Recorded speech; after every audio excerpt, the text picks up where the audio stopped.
The last time anyone in that building saw real panic was when the espresso machine shorted out during open enrollment. But I saw it when I cracked open the audit logs at 6:03 a.m. and found Bootcamp Bryce, bless his TikTok soul, had tried to access Vault Retention Alpha with admin credentials 3 times at 2 a.m. on a Thursday, after I'd already wiped his access from the queue. The poor bastard triggered 3 silent pings, lockout warning, and an auto-escalation to a dead inbox labeled Retired Ops Do Not Disturb. But let's rewind before the meltdown. Every morning for 32 years, I arrived at 5:55 a.m. sharp. I didn't need the time clock. The building knew me. Doors hummed open without complaint. The air in the server room was always 2 degrees too cold, just how I liked it. If something blinked red, I'd already rebooted it by the time the second shift spilled in, fumbling their keycards and oat milk lattes. I knew that building's heartbeat, heard it in fan rotations, felt it in ping echoes. I could tell when a rack was overheating 2 floors away from the vibration in the floor tiles. Tuesday mornings were my favorite. Coffee with Jorge, the janitor, in the sub-basement break room that smelled like dust and lemon oil. He'd vent about his niece's OnlyFans again. I'd pretend to understand. Then I'd log in to clear any after-hours help desk tickets some poor analyst opened at midnight while crying into a spreadsheet. Carolyn saves us again, they'd whisper like I was a ghost that debugged routers. But management? To them, I was wallpaper, beige, useful until repaint season. And maybe I liked it that way. No meetings, no politics, no stupid Slack emojis. Just clean, silent uptime. And Thursday hit like a brick of expired hummus. Project Polaris, our Frankenstein data migration, got bumped up by 6 months. A Slack ping came through from Gregory C., that smug little VP with hair like a Republican intern. He moved the entire compliance archive shift ahead without inviting me to the meeting. Me, the woman who built the damn archive. Classic. Also classic, that 97% of you folks listening to this are freeloading off this story without clicking the subscribe button. Come on now, you think encrypted vengeance grows on trees? That click fuels the team who helps me serve you these deliciously petty paybacks. Do it for Jorge's sanity, or Bryce's confusion, or just because you know you want to see how far I take this. Anyway, when the invite got lost, I just kept sipping my burnt coffee. No reaction, no reply. I knew this tune. HR's door was already half cracked open, and they were definitely practicing their "this is an exciting transition" speech in the mirror. I watched them from the camera feed. Oh yes, that camera feed, the one even facilities forgot existed. They installed it back when corporate was terrified of ransomware and needed 0 blind spots. Nobody ever asked who had backend access to the footage. Spoiler, I did, still do. Practiced their fake empathetic faces. I admired the performance. Should have hired actors instead of analysts. By noon it came. Carolyn, can we grab you for a quick chat in Conference B? Grab me like I was a wrench. The HR lady smiled with her eyes like a shark sniffing blood. Carolyn, after so many years of dedicated service, we think it's time to sunset your role. Sunset, like I'm a damn landscaping app. But don't worry, we're bringing in some fresh energy. Name's Bryce, he's young, eager, and full of ideas. You'll love him, I smiled, not with joy, with muscle memory. Then Greg leaned in. Would you mind mentoring him this week, just till Friday? It'll make the transition seamless. That's when I knew they were idiots. Seamless? This job isn't a blanket. It's a spaghetti maze of patch scripts, hand-rolled backups, VPN tunnels, and duct tape. And they think some code in a week TikTok intern can swallow it whole? I said yes. Of course I said yes. Then I went back to my desk, cracked my knuckles, and pulled up the terminal I hadn't touched in 4 years. /vault trigger sh mode, silent, the script blinked once and disappeared. Bryce arrived an hour later with a grin, a Starbucks, and a MacBook covered in stickers that said things like "move fast, break stuff." Perfect. Let's break something. Bryce strolled in like he owned the subnet. You ever see a puppy try to hump a power drill? That was the energy, clumsy confidence, bright-eyed delusion, and absolutely no idea what happens when the tool fights back. He had the swagger of someone who thinks mastering the company wiki makes him qualified to rewrite a mainframe.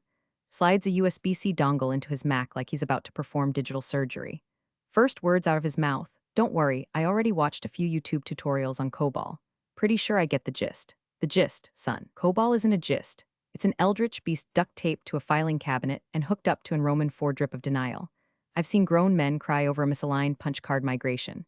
But go ahead, hit it with your Docker build, and see how long you last before the tape drives start humming Morse code for you done goofed. I smiled. Smiling's free. So is watching people drown themselves with the confidence of a TED talk. HR had handed me the script already. We're sunsetting your role, Carolyn, but your knowledge is invaluable, and mentoring Bryce will help ensure continuity during this exciting transition. Sunsetting, mentoring, continuity. All corporate terms for we don't want to pay your pension. I nodded like a church pew cushion. Of course, I'm happy to help. Then I went back to my desk, slipped off my orthopedic heels, and opened 3 terminals in split-screen mode. First stop, legacy access keys. There were 7 core systems in the archive chain, 4 with shared credential pools, 2 with dual auth I hard-coded in 09, and 1 isolated box nicknamed Frankie after Frankenstein's monster. Nobody ever questioned Frankie, it just worked. Until it didn't, because Frankie obeyed me and only me. Second, kill switch timers. I'd never used them, never needed to, but they were there. Buried like old bones in the sandbox shell jobs. Triggered only under certain flags, things like unverified credential handshake or scheduled drift beyond 90 days. Most of them ran once a month, some once a year. All of them answered to one thing, my override hash. It felt like shaking hands with ghosts. Old code, familiar keystrokes, like reading diary entries written in hex. Meanwhile, Bryce hovered behind me chewing on a protein bar that smelled like lawn mulch. So, where do you keep the keys for the tape archive? Is that cloud-based or tape's legacy? I replied, not looking up. Just cold storage now, nothing critical. That was a lie, but a sweet one. Like handing a toddler a plastic steering wheel and letting them think they're driving the car. Greg popped his head in around 3:30, smiling like a raccoon with a mouthful of Ethernet. Everything good here, guys? Bryce, you settling in? Oh yeah, Bryce said. I'm already thinking about automating some of the archive routines. There's this open source Python package. Greg cut him off with a laugh. See? Fresh thinking. Carolyn, I think this is going to be a great handoff. I nodded. I think so too. Later that night, while Bryce fumbled his way through the web portal trying to figure out why his permissions weren't sticking, I was 3 layers deep in a sandbox VM rebuilding my old encryption daemon. No reason really, just brushing up. I hadn't felt this alive in years. Not since we migrated the document vault from magnetic drives to the off-site quantum node. That system wasn't public. Only 2 people even knew the architecture. One was the former CTO. He died in 2016. The other was me. That night I stayed late, didn't tell anyone. Sat under the hum of the server fans like a monk in digital meditation. I pulled up the legacy task scheduler. Looked at the old job list. There it was. Vault integrity check SH status, dormant next scheduled run, disabled trigger, custom date match. I hovered over the config. My finger didn't even tremble. I typed in the date, not today's date, not Friday, not even the date on the HR paperwork. No, I set it to the exact date. My pension would have been fully vested had they just waited another 2 damn quarters. Then I hit save, shut down the console, and walked out past the janitor's cart. Long night? Jorge asked. Not long enough, I said, but the morning's gonna be interesting. By Wednesday morning, Bryce had renamed 3 folders, crashed a reporting instance, and somehow printed 27 pages of blank firewall logs. He called it optimization. I called it Tuesday. We started training at exactly 8 o'clock a.m. because I told him we did. Not because I believed in punctuality, just control. If I said 8 o'clock, he'd show at 8:07, smelling like vape juice and overconfidence, holding an iced coffee large enough to drown a toddler. He plopped down in the chair across from me, opened his laptop, and said, "Okay, let's speedrun this." Speedrun, like he was playing Mario Kart, not maintaining the digital spine of a Fortune 500 compliance architecture. The only thing he was going to race was the timeline of his own failure. Right, I said calmly. Let's start with the VM orchestration logic. I opened the dashboard, walked him through how the environments were named, spun up, then sandbox for policy scans. I did not show him how the scan whitelist was structured. I definitely didn't mention the fallback instance that loaded during cross-site data sync failures. Let him find that one the hard way. He asked if we could just rebuild all this in Terraform. I told him sure. You just need to port over the 3 legacy subnets we haven't migrated since the 2008 merger. That's where the old escrow data sits. He blinked like a frog hit with static. Oh, okay. So that's where we keep the insurance settlements and stuff, right? I smiled, among other things. Bryce got real quiet after that, probably realizing that even his precious GitHub copilot wouldn't save him from the pit of patchwork code we'd kept humming on chewing gum and curses since before he hit puberty. In the background, I opened a terminal and dropped into silent mode. One by one, I pinged the dormant scripts I'd buried years ago for just-in-case scenarios. Each one blinked back like a loyal dog awakened from a long nap. In an archive trickle sh vault sync mute pi deadlock placeholder job, I didn't trigger them yet, just made sure they still had their legs. Some had been sleeping so long they needed a version bump just to run clean. I updated them quietly, no logs, no user trace. Pure ghost work. Around noon, Greg sauntered in like a weasel on vacation. "How's our dynamic duo doing?" He grinned. "Bryce, you breaking the system yet?" Bryce chuckled. "Not yet, but I've already got ideas. Like the old job queues are super bloated. I think I can refactor those scripts down to like 2 lines. Greg slapped him on the back. "That's what I love to hear. Old guard's tech debt is a joke, right?" I didn't flinch, didn't blink, just said, "Debts you only understand once they come due." Greg didn't get it, but Bryce's eye twitched. After lunch, I walked him through the access layer routing logic, which is exactly what I called it, no more, no less. I showed him the GUI view, the sanitized workflows, the color-coded flowchart someone from marketing had whipped up during a leadership summit. What I didn't show him The override command paths I wrote into each proxy for emergency rerouting. The triple encryption layer behind the compliance vault's key rotation service. The real-time heartbeat monitor that pings an isolated node once every 72 hours to verify system continuity. Because here's the secret no one in that office understood. Knowledge isn't in documentation. It's in judgment. In timing.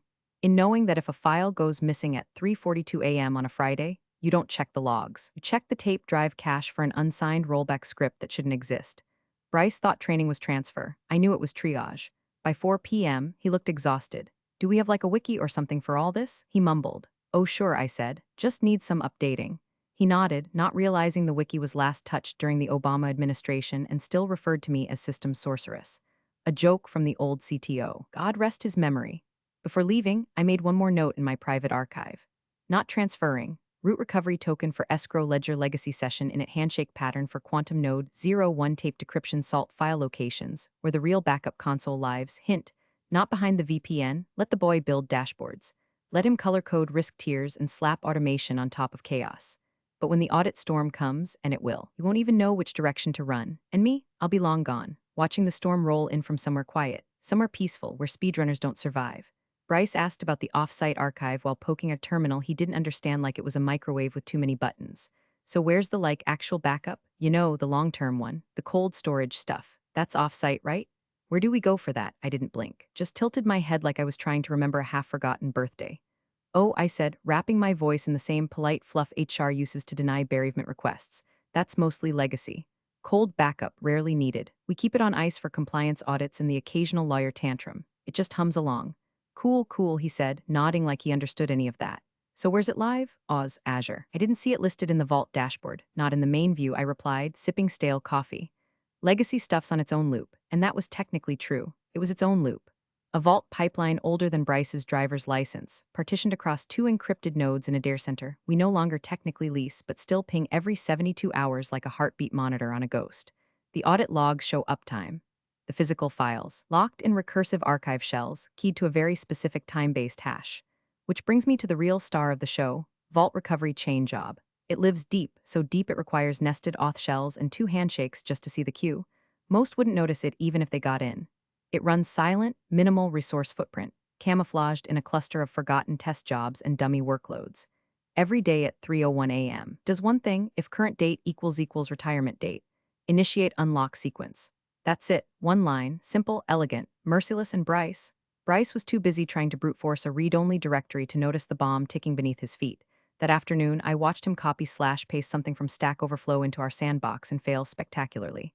Permission denied, he mumbled. Why do I keep getting this? Depends, I replied, leaning over without looking. Could be permissions haven't propagated yet, or maybe the group access isn't scoped right. That makes sense, he said, nodding like I just handed him divine wisdom. I had revoked his sandbox access an hour before, quietly, logged it as temporary permission adjustment for audit testing. The admin console flagged it green, no alerts, just silence. Meanwhile, I was busy planting weeds. In the compliance vault, nested beneath 3 folders labeled Archive OLD, I dropped a new one. Deprecated do not touch inside it, I dumped a dummy archive file full of lorem ipsum PDFs, a changelog from 2014, and a beautifully misleading readme that said, Legacy Archive, cold tier, migrated to Vault v3. Redundant copy stored in external escrow node as of 2021. No longer monitored. All of that was a lie. The real vault, my vault, never migrated. The external escrow node existed, yes, but the keys to it? Still living inside my personal encrypted drive, which itself required a passphrase only I knew and a local file that didn't exist anywhere on company systems. Because that file was printed on paper and locked in a safe next to a lake house title deed. Should I do anything with this? Bryce asked, pointing at the deprecated folder like a toddler poking a toad. I shook my head. Nah, that's legacy cruft, not even worth documenting. Just make a note it exists in case legal asks. He typed a note into Notepad. Notepad, like it was 2002 and Word didn't exist. Back in my terminal, I ran one more silent diagnostic on Vault Recovery Chain Job, verified the triggers, retested the hash against the date I'd chosen, June 22, 2043. The system responded with one line, unlock condition not met. Retry in 23H59M, perfect. Greg poked his head in near the end of day, all teeth and clueless charm. How's our new prodigy doing? He asked. I didn't even pause. He's got good instincts, I said, folding the lie like a napkin. Greg smirked. That's what I like to hear. I told the board the handoff would be seamless. Handoff? like I was passing a baton instead of detonating a slow-motion collapse. As they laughed about someone in marketing getting locked out of their email for clicking a phishing link, I quietly opened a legacy batch control panel. Saw the heartbeat ping hit the off-site node right on time. Quiet, steady, waiting, everything looked normal, because nothing was. It started small, just a burp in the system. The kind you could almost ignore if you didn't know where to look. Few archived files in the escrow ledger began showing up with a soft yellow tag, temporarily unavailable reindexing. Nothing critical, nothing urgent. Just enough to trip a few curiosity flags in the workflow monitor. Bryce thought it was a glitch. I knew it was the lockout scaffolding brushing against the edge of visibility. The script had begun softly testing its cage, making sure no one had moved the walls since I wrote it. By noon, compliance analyst flagged a missing 2013 payout record. Not missing, just buried behind a loopback queue that didn't return the expected checksum. Bryce chalked it up to index lag, told her to refresh the dashboard. Refresh, she did. File came back because the vault's test pulse had passed. This time, at 3:42 p.m., I got the call from Greg. "Hey, Carolyn," he said, casual and syrupy like we were old college pals. "Hate to ask, but think you could stay just a bit later today? One last time. Just to run an integrity check on the escrow path, totally precautionary." Bryce says everything looks okay, but I'd feel better if we had your eyes on it. I almost laughed. Your eyes, not your expertise, not your history, just your eyes. Like I was a retiree helping a neighbor find a lost cat. "Of course," I said, happy to. Bryce gave me a grateful thumbs up as I walked past him. He had a YouTube tab open about microservice redundancy models and still didn't know that half our infrastructure predates Wi-Fi. I settled into the terminal room around 5:15. No noise except the old HVAC grinding like it had a toothache and the occasional Slack ping bouncing off my muted phone. I cracked my knuckles, let the silence settle, then I got to work. The official audit, I ran it. All the charts turned green. I even exported a CSV for Bryce to present in tomorrow's stand-up, so he could pretend he knew what an HMAC mismatch even was. But the real audit? That happened 2 terminals over, on a private console routed through a service port no one had used in 9 years. I scanned for all traces of vault recovery, chain jobs interaction with the archive handler. Cross-checked for breadcrumb artifacts, temp files, handshake stubs, metadata drift. I cleaned everyone. No shell history, no ST'd out trace, no alert ping to system monitoring. The heartbeat still pulsed like a ghost in the circuit, obedient and silent. I pulled open the log folder from my user account. 32 years of command echoes, admin patches, debugs, fixes that saved entire departments from PR disasters no one ever knew about. I selected everything from the last 30 days. Delete. Then I wiped the recycle buffer, reindexed the log root, recompiled the access timestamps with an old script labeled make pretty sh, ran a local checksum to spoof a no changes result. By the time Bryce came tapping on the door with a granola bar and a Mountain Dew, I had a look on my face like I'd just finished alphabetizing my spice rack. "All good?" he asked, hopeful. "Smooth as butter," I said. He grinned like he built the damn thing himself. "Awesome. Greg's gonna be stoked." He already emailed the board, said the handoff's going seamlessly. I bet he did. That night, before shutting down, I opened my draft folder and stared at the resignation letter HR made me sign. It was bland, sterile, polite, so I rewrote it. "I want to thank you for the opportunity to support this company's foundational infrastructure for over 3 decades. I trust the systems will continue operating as long as their future handlers remain diligent and humble in their stewardship. Please ensure access revocation is complete by Friday at 5 p.m., per HR policy. Carolyn H. Systems Sorceress, retired, not replaced." I printed it on company letterhead, folded it neatly, left it on Greg's chair. Then I walked out of the building, badge still clipped to my cardigan, and never looked back. Not because I didn't want to, but because I already knew what was behind me. A fire, wearing a smile. Friday morning smelled like stale donuts and denial. They stacked the break room with a few half-hearted bagels, someone's leftover bundt cake from a birthday 2 weeks ago, and a congratulations Carolyn. Banner printed in faded ink and taped crooked to the wall above the coffee machine. HR showed up 10 minutes late with a mug that said happy retirement. Comic Sans like a middle finger wrapped in glitter. I held it like it was made of gold. "Bittersweet day," Greg said, clapping me on the shoulder like I was a prize turkey being walked to slaughter. "Can't thank you enough for making this transition so smooth." "You're very welcome," I said, voice silk over barbed wire. I handed Bryce a printed manual, 46 pages, color-coded, meticulously annotated, and wrapped in a clear binder sleeve. He didn't even flip it open, just set it on his desk next to an empty energy drink and his phone, which buzzed every few seconds with fantasy football notifications. "Oh, I'll just scan this into Notion or something later," he mumbled. "Of course," I said, smiling so wide my cheeks hurt. Then I packed up my cubicle. One small spider plant, a framed picture of my dog gone 5 years now, and a desk drawer's worth of pens I never liked but hoarded out of habit. My cardigan hung on the back of my chair like a ghost refusing to leave. HR shook my hand. "We're really going to miss you," she said. She didn't know my last name until 3 days ago. I handed over my badge. Clean handoff. No dramatics, I made sure of it. The building doors slid open with their usual hydraulic sigh, like the office itself was relieved to see me go. And just like that, I was out. 32 years. Boxed up and zipped inside a reusable grocery tote. Bryce didn't even look up from his screen. Back inside, 15 minutes later, he leaned into the off-site console to check a routine audit preview for the monthly compliance batch. Click, click, error, credential outdated, please contact system administrator. He stared for a second, confused, clicked again, same message. Bryce, being Bryce, did what Bryce always does, shrugged and rebooted the interface. Probably just a timeout or some stale token, he said aloud to no one, because no one in IT was listening. Behind the screen, the system flickered. The audit pulse failed to handshake with the node. It didn't crash, didn't throw alarms, didn't even log the anomaly. It just paused, waiting. He didn't know what it meant. He didn't even bother checking the last successful sync timestamp, which now read, last verified, 2043 to 06 to 21, next scheduled unlock. Pending, he thought it was a UI bug. Somewhere in the logs he'd already overwritten with his cleanup scripts, a message quietly buried itself. Condition unmet. Retry tomorrow.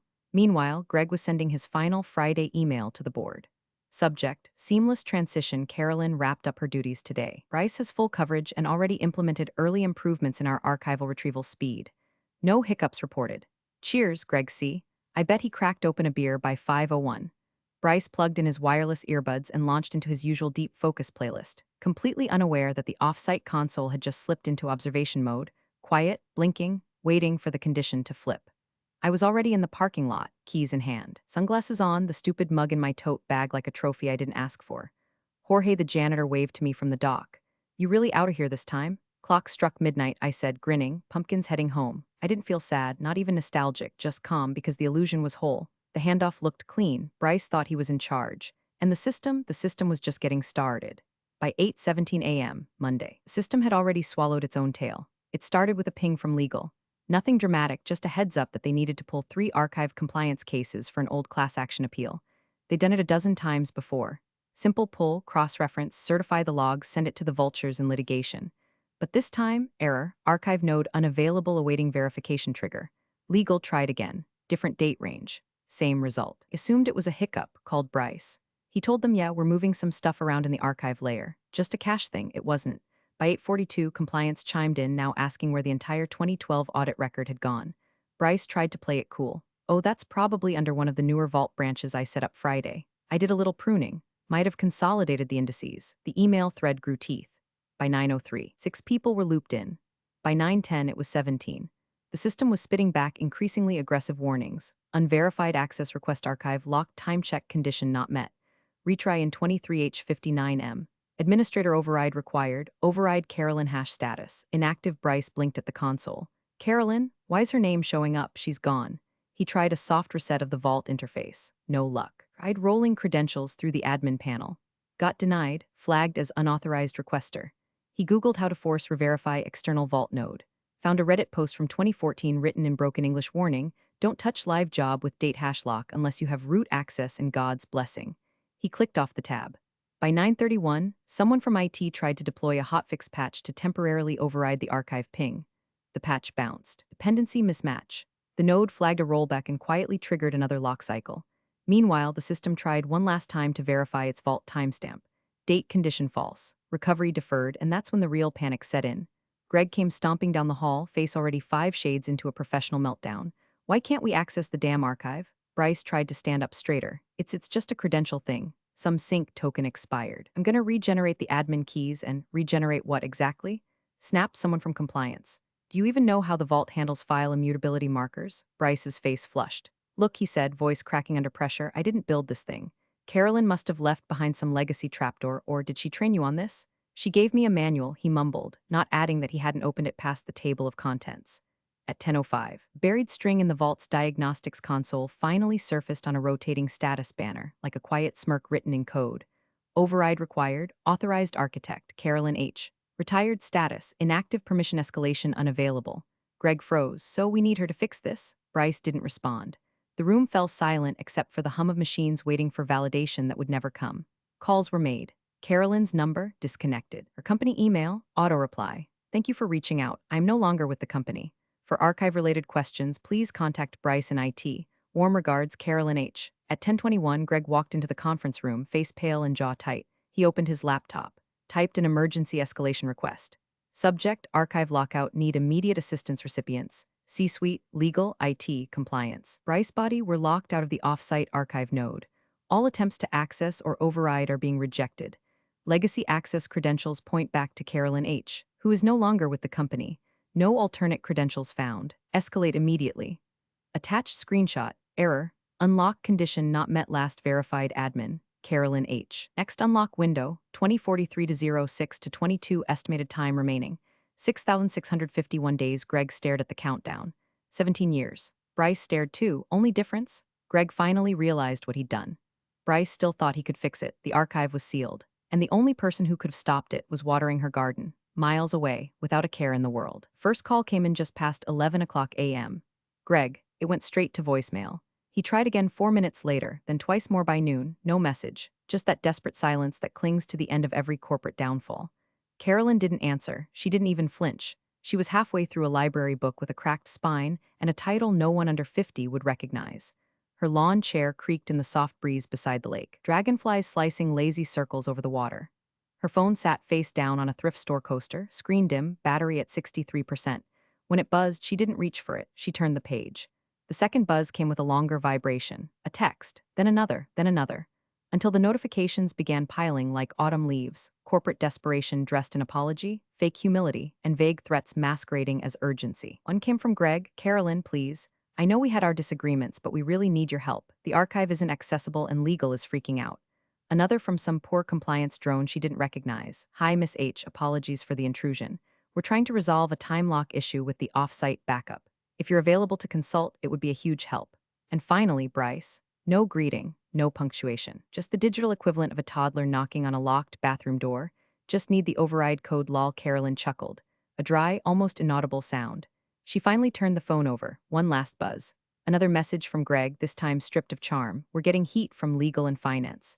I'm asking as a professional courtesy. We really need you to come in, please. She stared at the screen for a full 10 seconds, then tapped a single reply. Slightly smiling face, she hit send, locked the phone, dropped it into her tote like it was a pebble. Back at the office, chaos twisted tighter. Bryce had resorted to half-baked logic flows and duct tape scripting. He tried spinning up a sandbox to spoof the heartbeat node. Failed. Tried pushing a manual override using admin creds he copied from an old Slack message. Rejected. Pasted some XML config into ChatGPT and asked how to break a time-locked trigger without knowing the date. Meanwhile, Greg was tearing through archived emails, hoping somewhere, anywhere, there was a backup to the backup. But it didn't exist, because Carolyn never trusted anyone enough to duplicate the keys. And the system trusted her. Around 2 p.m., Bryce finally opened the training manual. You know, the one he never read. One he used to prop up his second monitor. Page 1, big, bold font. A single paragraph centered in the middle of the sheet. The off-site backup node operates on a secure time lock sequence. Access is permitted only upon matching a preset date condition. Guess which one? Below it, a handwritten note in blue ink. You had 2 days. I had 32 years. That's when it clicked. He stood up, eyes wide. She did this on purpose. Greg turned. Did what? She locked it. She hard-coded the access key into the system with a timer, her timer. We can't get in without her retirement date. Greg's face drained of color. Did you try? I tried everything, Bryce muttered. It just keeps saying condition unmet. Retry in 6,650 days. Greg ran his hand through his thinning hair, breathing like a man trapped in a burning elevator. We'll sue her. She didn't break anything, Bryce whispered. She didn't hack it. She built it this way. Greg stared out the glass wall of his office at the blinking red error banners spreading across dashboards like a digital rash. Then we're screwed, he said. Bryce didn't argue. Somewhere by the lake, Carolyn dipped her toes in the water and leaned back in her chair. The world spun on. The system ticked forward, and every second brought them closer to a future they could only watch. From the outside. At exactly 3 o'clock p.m., the system performed its scheduled integrity sweep. No alarms, no flashing red. Just a quiet, invisible routine buried deep beneath the application layer. One job, one question. Does today match the authorized unlock date? The system waited. Checked the timestamp. No, the vault's lockout logic spun into motion. Across 3 isolated data centers, access tokens that had been idling quietly for decades blinked red. The nodes that held the insurance tech firm's most sensitive historical data, class action escrow, government compliance logs, 20 years of risk audits froze. Not deleted, not damaged, just sealed. An immutable message populated on every compliance console still linked to the vault, access denied. Archive sealed until 2043 to 06 to 22, retirement eligibility date C. Holloway, override status. Invalid authorized admin. Carolyn H. Retired encrypted access keys. Not found in credential manager recovery window expired. Deadman protocol engaged. Estimated time to unlock 6,650 days. Bryce watched the screen in silence, his lips parting slowly like a child seeing lightning up close for the first time. Greg stared over his shoulder, pale and vibrating with corporate fear. What the hell does that mean? Bryce, read the line again. Deadman protocol. It's a failsafe. The system waited for her retirement. That was the trigger. She didn't just leave the keys out of the vault, she built the lock to die without her. Can't we override it, hack it? Bryce didn't answer because he knew they both did. Without her keys, those real-world encryption fragments Carolyn stored nowhere digital, those backups might as well be blank cinder blocks. The archive wasn't corrupted. It was perfect, pristine, and utterly untouchable. Greg collapsed into a chair and started typing nonsense. Emailing board members, IT, PR, legal, anyone. Bryce sat staring blankly at the monitor, sweating under the soft fluorescent lights. No one had anything to say because Carolyn hadn't broken anything. She had honored every procedure, every policy, every inch of control they so gleefully dismissed when they pushed her out. They thought she was legacy code. Turns out she was the root directory. And now, she was gone, no contract to void. No severance to claw back, no badge to revoke, just gone. Miles away, Carolyn sipped a cold Arnold Palmer by the lake. No emails, no meetings, no stress. Just the sound of cicadas buzzing in the trees and a bird landing on the edge of her table, curious and unbothered. She watched it hop, sip a drop of condensation from her glass, then fly off again. Her eyes followed the ripples across the water. Peace, not triumph. Not gloating, not even vengeance, really. Just justice, earned, delivered. Done. Her phone sat silent beside her, screen black, resting on a napkin with a crumb from a lemon cookie. She closed her book, leaned back, and breathed in deep. They should have waited 2 more quarters. I would have trained him properly. Appreciate you sticking around, you legends of the break room. Subscribe for more chaos. Let's make your old managers spill their coffee in fear.